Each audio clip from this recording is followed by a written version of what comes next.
कहते हैं कि इंसान की पहचान उसके कर्मों से होती है और कुछ लोग ऐसे होते हैं जो जीवन के बाद भी समाज को कुछ न कुछ देकर जाते हैं। जी, सेवा सिर्फ सांसों से नहीं बल्कि इरादों से होती है। नमस्कार, मैं रचना और मैं अर्चना। आप देख रहे हैं गोंडा का पन्ना लाइव। आज के इस खास रिपोर्ट में हम मिलवाते हैं आपको एक ऐसे शख्स से जिनकी सोच समाज को आज भी रोशन कर रही है। जी, जिनकी उम्र है 95 वर्ष और इस उम्र में उन्होंने एक ऐसा फैसला लिया है जो फैसला आम आदमी लेने से कतराता है और शायद घबराता है, पर इनका हौसला आज भी बुलंद है। तो आइए बात करते हैं इनसे और लेते हैं पूरी जानकारी। नमस्कार सर। नमस्कार सर, सबसे पहले आप अपना परिचय दीजिए प्लीज। मैं एक साधारण किसान का लड़का हूँ।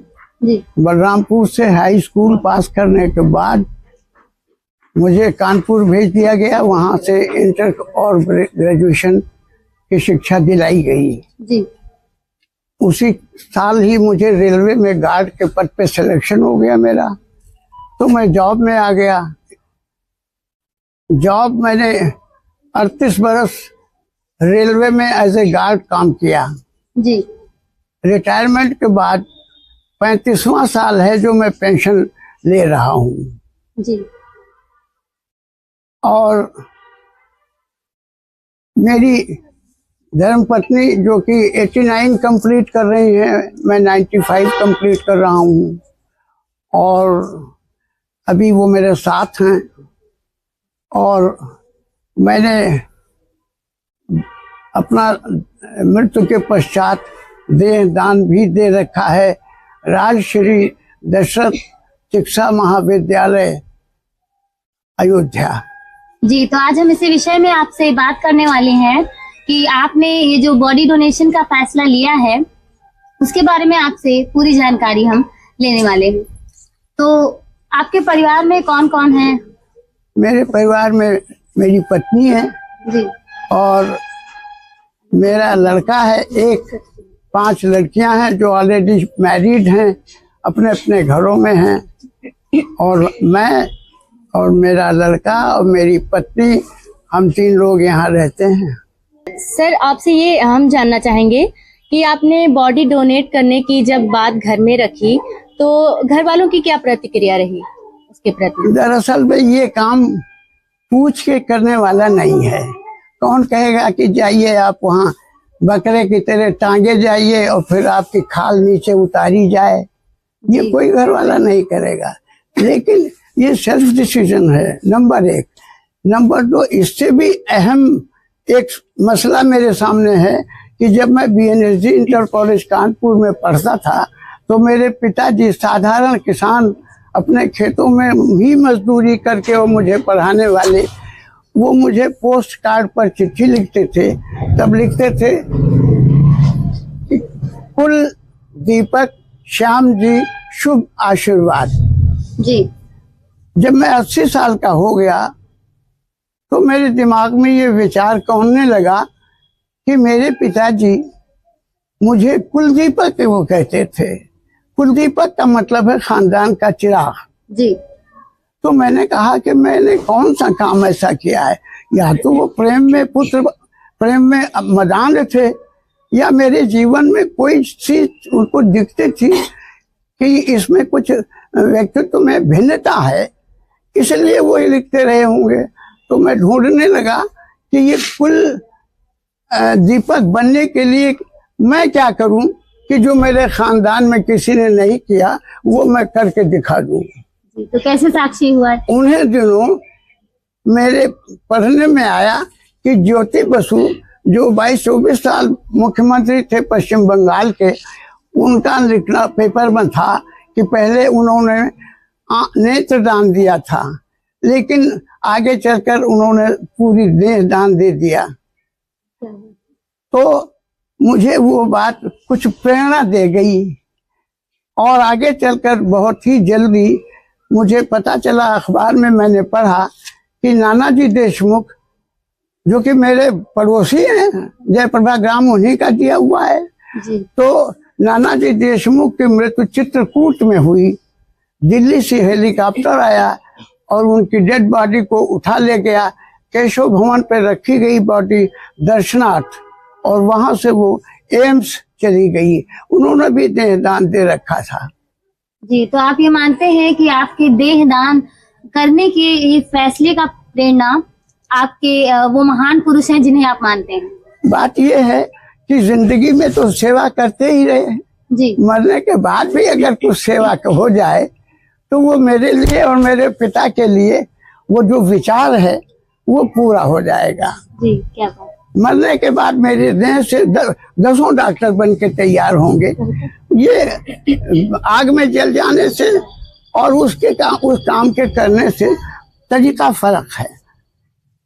जी, आपकी बातों से मतलब ये निष्कर्ष निकलता है कि आपका पूरा जीवन सेवा में ही बीता है।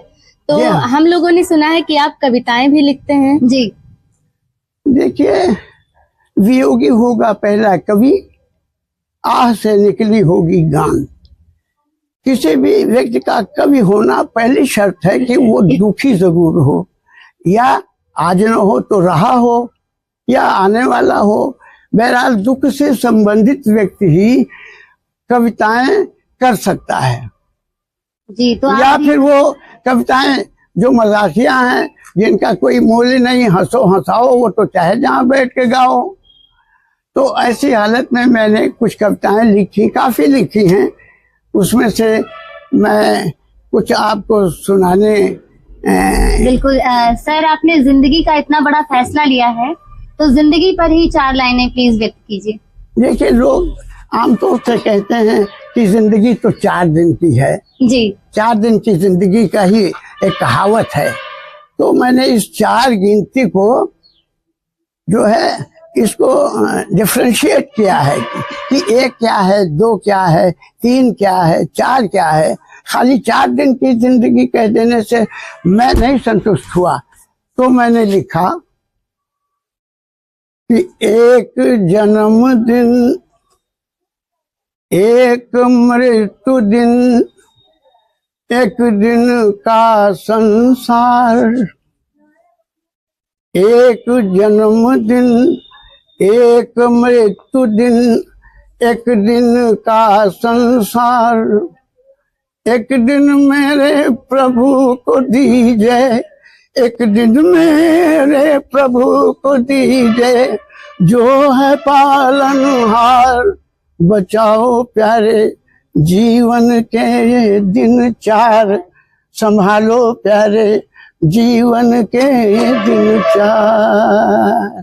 क्या बात है सर। जो आम लोग कहते हैं कि जिंदगी बस 4 दिन की है, ये 4 दिन की जिंदगी है, उसको आपने ऐसे व्यक्त किया कि हर आदमी 4 दिन को ऐसे जीना चाहेगा जैसी आपकी प्रेरणा रही है। देखिए, मैंने एक कविता, डॉक्टर इरशाद हमारे प्राइवेट डॉक्टर हैं, तो उनके लिए मैंने लिख दिया था कि माफ कर देना मुझे जब अलविदा कह जाऊंगा, माफ कर देना मुझे जब अलविदा कह जाऊंगा, और दुनियादारी छोड़ करके या खुदा कह जाऊंगा। वक्त की सोचने की बात सिर्फ यही एक कि वक्त की पाबंदियों में है सभी की जिंदगी, वक्त की पाबंदियों में है सभी की जिंदगी। दोस्त दुश्मन जो भी हो सबको दुआ कह जाऊंगा। और कहिए तो 4 लाइनें इधर उधर की कहते हैं, चलते चलाते कहते हैं। जी बिल्कुल, सुनाइए। अच्छा, जो कण कण समाया वो तुम में न क्यों हो, जरा इस सच्चाई को समझो तो समझो, जरा इस सच्चाई को समझो तो समझो। दो विश्वास उसकी कृपा पर करोगे, दयालु की होगी दया धीरे धीरे, दयालु की होगी दया धीरे धीरे। है कहता कबीरा मैं तो तोरे पास मां, मगर तुम बताते रहते ऊपर वाला आसमां। है कहता कबीरा मैं तो तोरे पास मां, मगर तुम बताते रहते ऊपर वाला आसमां। अगर तुम जो उसको करीबी बना लो तो फिर प्रेम की हो रसम धीरे धीरे। है कहता कबीरा मैं तो तोरे पास मां, मगर तुम बताते रहते ऊपर वाला आसमां। जो रिश्ते में उसको करीबी बना लो तो फिर प्रेम की हो रसम धीरे धीरे धीरे, तो प्रेम की हो रसम धीरे धीरे। क्या बात है, बहुत ही सुंदर कविता सर। कहते हैं कि इंसान का समाज को सबसे आखिरी और सबसे बड़ा उपहार होता है देहदान। तो इस पर आपकी क्या राय है, क्या कहना चाहेंगे आप इस 2 लाइन पर? इस पर तो एक वाकये का जिक्र कर दूं अगर इजाजत हो। बिल्कुल सर। यहाँ एक फंक्शन हुआ था, मारवाड़ियों ने कराया था, पैसे वाले ही ज्यादा फंक्शन कराते हैं। तो वहाँ बम्बई, लखनऊ, एम्स, दिल्ली, वहां से डॉक्टर्स आए थे और देहदान वाले पर टॉपिक पर ही डिस्कशन हुआ था। 300 ऑडियंस थे जी। मुझको भी एक हमारे मित्र हैं पूर्वांचल फार्मा वाले दीपक, वो गाड़ी लाए, कहने लगे, उनकी पत्नी भी थी, कहने लगे आप चलिए मेरे पास। मैंने कहा हमको कहाँ ले चलोगे? तो उन्होंने बताया कि नहीं चलिए, तो ले गए हमको। तो वहाँ उन्होंने एक स्क्रीन लगा दी, स्क्रीन, और उस पर बॉडी वाडी दिखाने लगे और वो सब चीजें बताने लगे। तो दीपक को मैंने बुलाया, मैंने कहा ये सब जो दिखा रहे हैं वो तो अच्छी बात है, लेकिन जरा मुझे 2 मिनट के लिए कुछ कहने दो, क्योंकि मैं तो देहदानी ऑलरेडी हूँ, मेरा अधिकार है कुछ बोलने का इस टॉपिक पर। उस समय बंसल साहब थे जिला अधिकारी, तो उन्होंने जाके, वो मित्तल हैं, वो सब अच्छे बड़े आदमी हैं और सामाजिक कार्यकर्ता भी हैं, उनसे कहा कि हमारे बाबूजी जो हैं देहदानी हैं, वो कुछ बोलना चाहते हैं। तो मैंने कहा कि भाई मंच पर बैठे हुए लोगों को नमस्कार। अब उस बड़े बड़े डॉक्टर और जिला अधिकारी और सब थे, तो मैंने कहा कि मैं जो आपके सामने खड़ा हूं ये ऑलरेडी देहदानी हूं,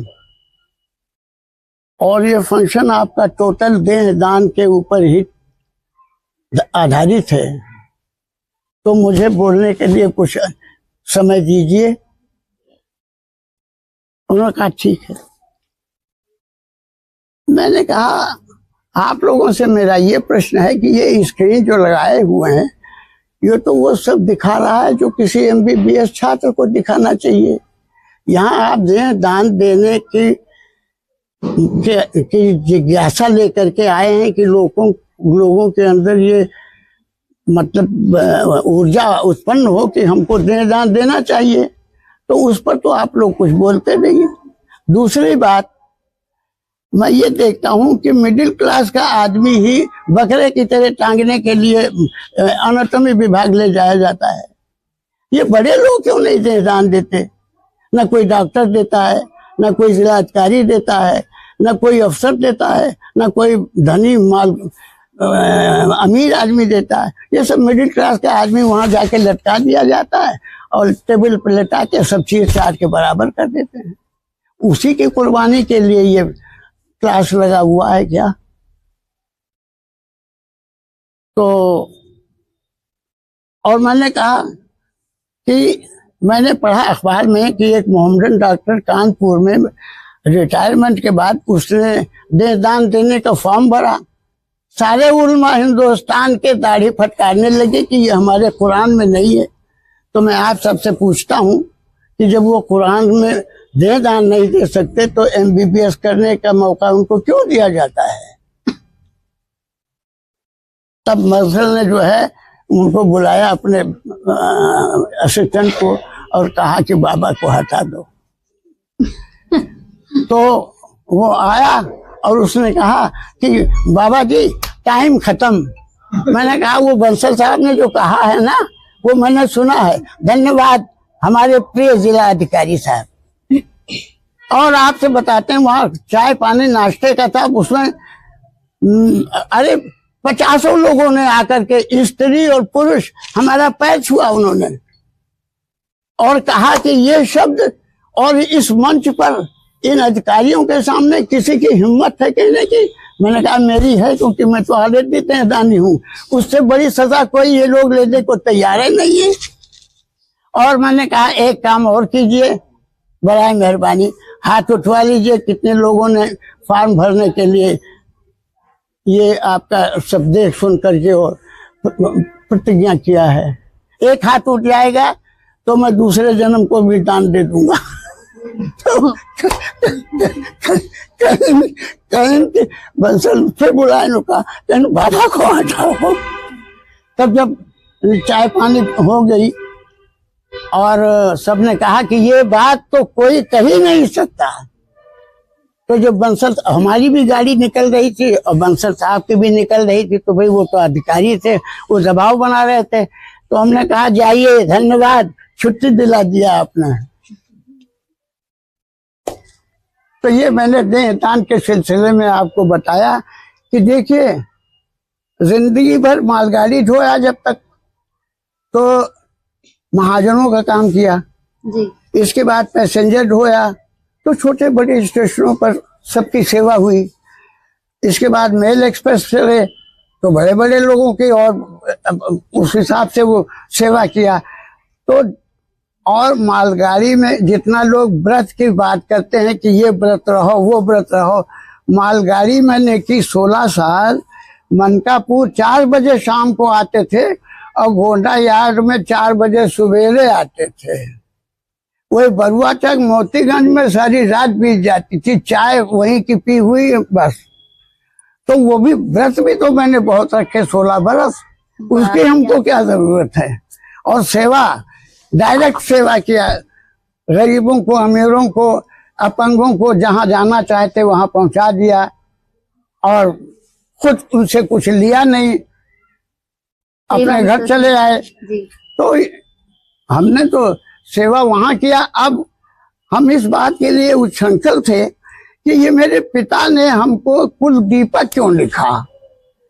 तो कुल दीपक बनने के लिए मैंने देहदान दे दिया, क्योंकि वही मेरे सामने सस्ता और आसानी से हो जाने वाला काम था, जो मेरे खानदान का मुझे चिराग बना गया। और हमारे पुत्र हैं, इनसे तो यही इनकी जिम्मेदारी दे रखा है, और कि सब भैया हमारा करा देना, काम धाम सब लिखित इनको दे दिया है। मैंने एक चिट्ठी लिखी है, एक साधारण देहदानी की चिट्ठी।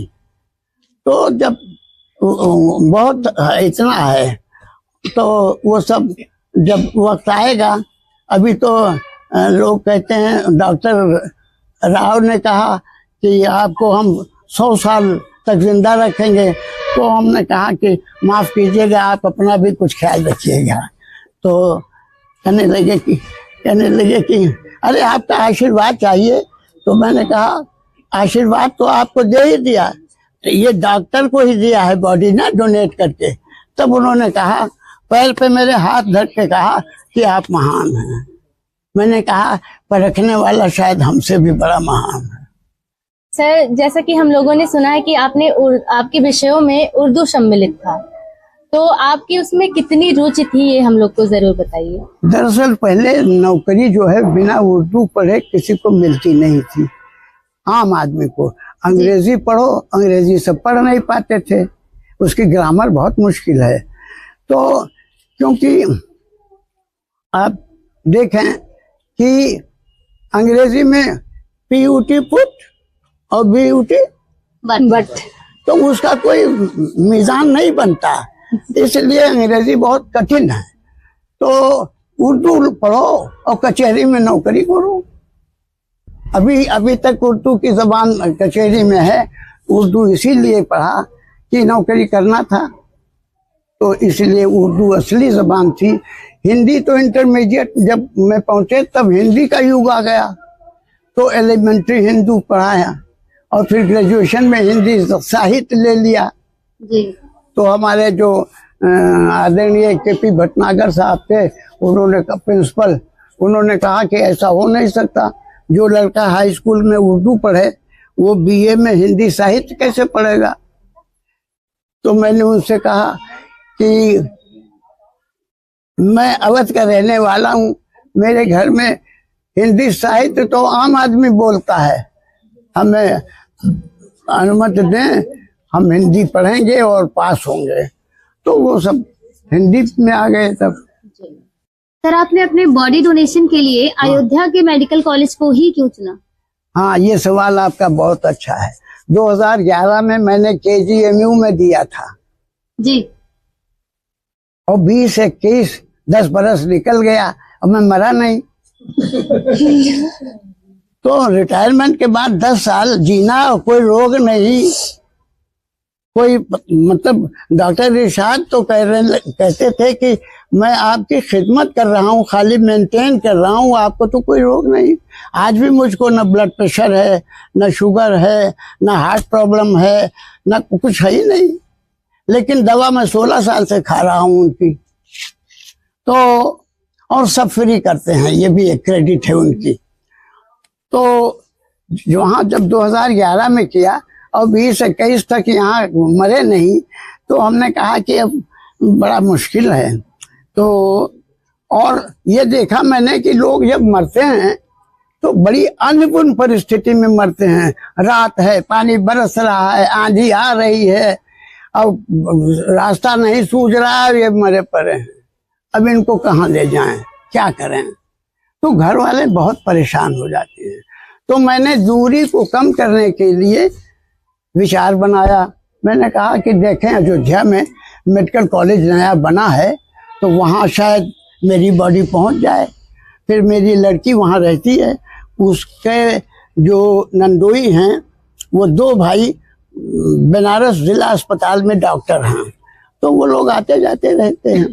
तो उनसे पूछा कि जीजा जी ऐसा ऐसा मामला है, तो हमारे बाबूजी की बॉडी, तो उन्होंने कहा कि दर्शन नगर में तो ली नहीं जाती बॉडी जी, राजऋषि दर्शक चिकित्सा महाविद्यालय में एनाटॉमी विभाग है, वहाँ बॉडी ली जाती है। ये बच्चे जो दर्शन नगर में पढ़ते हैं MBBS, सर्जरी के लिए इनको वहीं भेजा जाता है। तो मैंने अपने दामाद को और लड़की को वहाँ भेजा, तो वो क्या अंधा मांगे, कुछ है नहीं ऐसे। तो वो जो बॉडी डोनेट, वो जो है एनाटॉमी विभाग की सुपरिटेंडेंट डॉक्टर अलका सिंह और डॉक्टर अंशु मिश्रा, उनको तो मान लो भूख में खाना मिल गया, उनको तो बॉडी चाहिए ही चाहिए। तो बहुत खुश हुई वो। तो फॉर्म वार्म उन्होंने दिया, फिर फॉर्म भरा, भैया जी हमारे हैं, इन्होंने, वो लड़की जो वहाँ है, दोनों विटनेस हैं, और सब फटाफट वो काम हो गया। फिर मैंने डॉक्टर अंशु मिश्रा से कहा तो कि मैं आपका मेहमान बन गया हूँ। तो उन्होंने कहा, बहुत बात की घरेलू। तो कहने लगी कि अभी हम रामलला से कहते हैं कि आपको न लावें। तो मैंने कहा, इतनी जगह नहीं है दिल दार में, अरे हमको एक टेबल पर लिटा दोगे, इसके बाद तो अंदर वहाँ पहुँच जाएंगे हम। तो हम तो सब देखे हुए हैं ना KGMU में कैसा क्या क्या होता है। तो उन्होंने कहा कि नहीं, आप जैसे आदमी को अभी समाज में रहना चाहिए। तो हमने कहा कि ये अच्छी बात है भाई, जैसा होगा वैसा होगा। तो अब वहाँ बॉडी दी हुई है और उनसे बात भी कर लेते हैं। हमारी लड़की भी गई थी, उनसे मिली थी। उन्होंने कहा हमारे आपके पिताजी की बहुत उन्होंने मतलब कुछ अच्छा कहा। जी, इसी के साथ अगला प्रश्न आपसे है अरे कि अभी प्रश्नों की बौछार चालू। कि अगर आपके बॉडी पर प्रैक्टिकल करके कोई स्टूडेंट किसी की जान बचाता है, हाँ। तो उस पल को आप कैसे देखते हैं? वो बॉडी वहां तो एक स्टूडेंट के बचाने की तो प्रश्न नहीं है। जैसे ये बॉडी पहुंचती है टेबल पर, तो उस रूम में सिर्फ 2 लोग जाते हैं, 3 लोग, एक तो स्टूडेंट और दूसरे वो जो इस पे चाकू वाकू चलाता है, डॉक्टर कहे ये सब छुएगा, और वो लिए रहता है प्लास्टिक के वो पतला सा, तो उसे ही जो है ऐसे इधर उधर करके और बताता है ये नस इधर से आती है, ये नस इधर से आती है, ये वो सब मतलब इनर पार्ट सब बता देता है जी। तो उसमें एक आदमी की मदद की सवाल नहीं है, उसमें तो जितने लोग पढ़ रहे हैं और जो फिर सर्जरी का सर्जन बन के आएंगे वो सभी वो इसी बॉडी के देन होंगे। एक बात मैं और कह देना चाहता हूँ, क्योंकि समाज के लोग हैं सब, कि ये जो खिलाई पिलाई मतलब तेरहवीं शांत होती है, तो उसमें मैं काफी दिनों से ये सुनता आ रहा हूँ, पेपर में जो छपता है वो कार्ड वार्ड मिलता है कि जो मरा है ना उसकी आत्म शांति के लिए ये भोज है। मैंने अपनी चिट्ठी में लिखा है कि मेरा ये मानना है कि आत्मा परमात्मा का अंश है।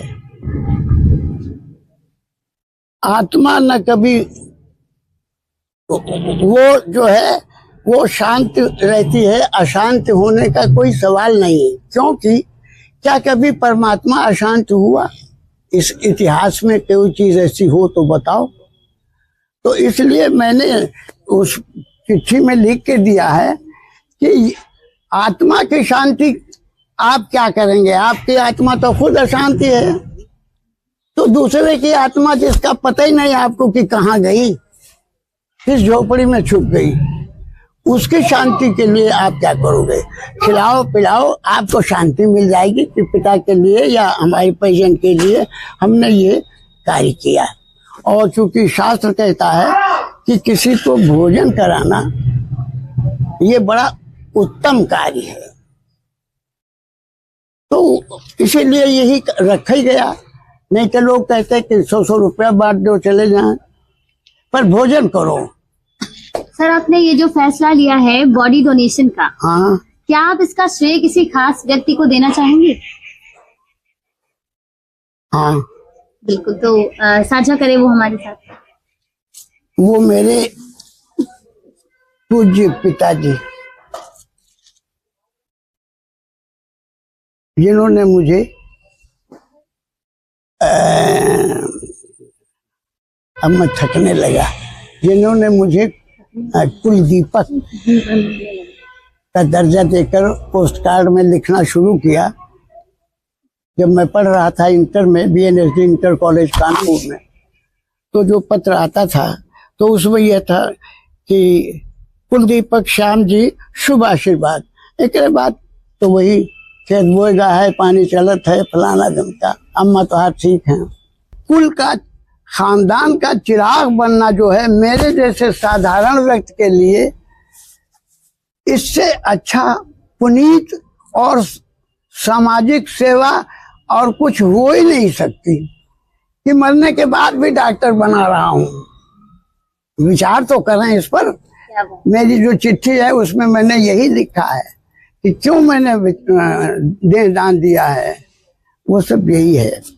लोग प्रेरणा लें, आखिर डॉक्टर बनेंगे तो बॉडी की जरूरत है। बिल्कुल। बस सर, कुछ लोग देहदान को लेकर हाँ। आज भी घबराते हैं, डरते हैं इस फैसले को लेने से। हाँ, लोगों में आज भी जागरूकता कम है देहदान को लेकर, तो समाज के लोगों को आप क्या संदेश देना चाहेंगे इस पर? समाज के पास तो आंखें हैं, समाज के पास बौद्धिक क्षमता है, जी। ये सब तो करेंगे नहीं। गांव वाला कहे आएगा यहाँ सर कटाने। जो इसके महत्व को समझेंगे वही देंगे। बहुत अच्छे अच्छे लोग भी दान देते हैं। ये तो मैंने उन लोगों को थोड़ा बीट डाउन करने के लिए, मंच पर बैठे हैं तो क्या आसमान छू रहे हैं? अरे भाई, बड़े लोगों को भी दान देना चाहिए। आज हमारी मुलाकात एक ऐसे इंसान से हुई जिनका नाम न सिर्फ सेवा के इतिहास में लिखा जाएगा, बल्कि साइंस की क्लासेस, लैब और फ्यूचर डॉक्टर्स की सफलता में भी हमेशा इनका नाम शामिल होगा। जी, यह कहानी सिर्फ देहदान की नहीं, बल्कि यह कहानी इंसानियत की सबसे ऊंची उड़ान की है। तो गोंडा के ऐसे ही सच्ची कहानियों को देखने के लिए और जानने के लिए देखते रहिए गोंडा का पन्ना लाइव।